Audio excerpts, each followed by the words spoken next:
So Jubilee Hills by ఎలక్షన్‌లో ఏదైతే కొన్ని రూల్స్ అయితే తీసుకురావడం అయితే జరిగింది. మొబైల్ ఫోన్స్ ఎవరు కూడా లోపలికి అలౌ లేదు. ఇది గతంలో ఉన్న రూల్సే. వాటి కోసం ప్రత్యేకంగా కూడా మనం పోలింగ్ కేంద్రాల దగ్గర మొబైల్ కలెక్షన్ పెడతా ఉన్నారు. వాళ్ళ మొబైల్స్ ఏవైతే ఉన్నాయో ఇక్కడ భద్రపరుచుకొని వాళ్ళ ఓటు హక్కును వినియోగించుకున్న తర్వాత మళ్ళీ తిరిగి వాళ్ళ మొబైల్ తీసుకునే విధంగా ఇక్కడ ఏర్పాట్లు అయితే చేయడం అయితే జరిగింది. ఒకసారి మేడంతోనైతే మాట్లాడిద్దాము.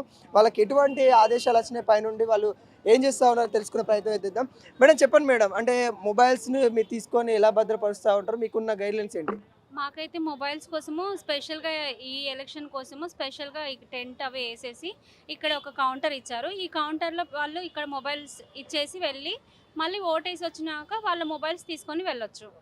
అంటే ఇంకా మొబైల్స్ ఏనా ఇంకేమన్నా ఎలక్ట్రానిక్ వాటికి ఎనీ ఎలక్ట్రానిక్ డివైసెస్ ఇక్కడ ఇక్కడ పెట్టేసి వాళ్ళు మళ్ళీ వచ్చి తీసుకెళ్ళొచ్చు. ఓకే. అంటే ఎన్ని మొబైల్స్ మీరు ఇక్కడ భద్రపరచుకోవడానికి ఒక్కొక్క పోలింగ్ కేంద్రం కాడ ఎట్లా ఉంది? 52 మొబైల్స్. 52 ఆ! ఆల్‌మోస్ట్ ఒక 100 ఒక్క పిఎస్‌కి. ఒక పిఎస్‌కి ఒక 52. 50 దాకా. హ్మ్. ఓకే. ఎట్లా జరుగుతుంది ఇక్కడ పోలింగ్ గాని, లేకుంటే ఇక్కడ ప్రశాంతంగా ఉందా? ఎట్లా ఉందా? ప్రశాంతంగానే ఉందండి. చాలా కూల్‌గా జరుగుతుంది. No problem. సో ఎవరికైనా మొబైల్స్ లోపలికి అలౌ చేయాలి. ఇక్కడ తెలియని వారు ఎవరైతే ఉంటారో మాక్సిమం మొబైల్ ఇంటికాడనే పెట్టి రండి అని చెప్తా ఉన్నారు.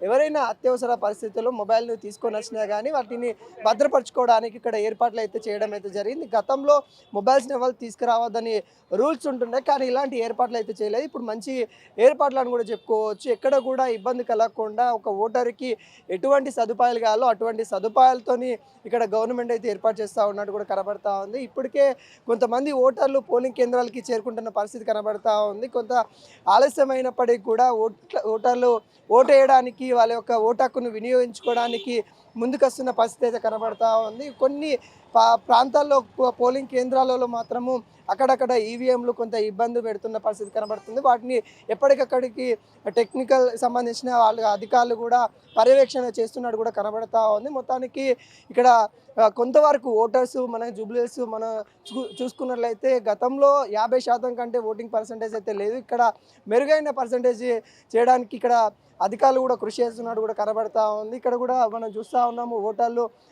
క్యూ లైన్లో ఉండి వాళ్ళ ఒక ఓటు హక్కును వినియోగించుకోవడానికి వస్తున్న పరిస్థితి అయితే కనబడతా ఉంది. మంచి ఏర్పాట్లు చేసిందని కూడా మనం అయితే చెప్పుకోవచ్చు. వాళ్ళ యొక్క ఓటు హక్కును వినియోగించుకోవడానికి ఇటు పోలీసు బలగాలతో పాటు కేంద్ర బలగాలను కూడా ఇక్కడ తీసుకురావడం అయితే జరిగింది.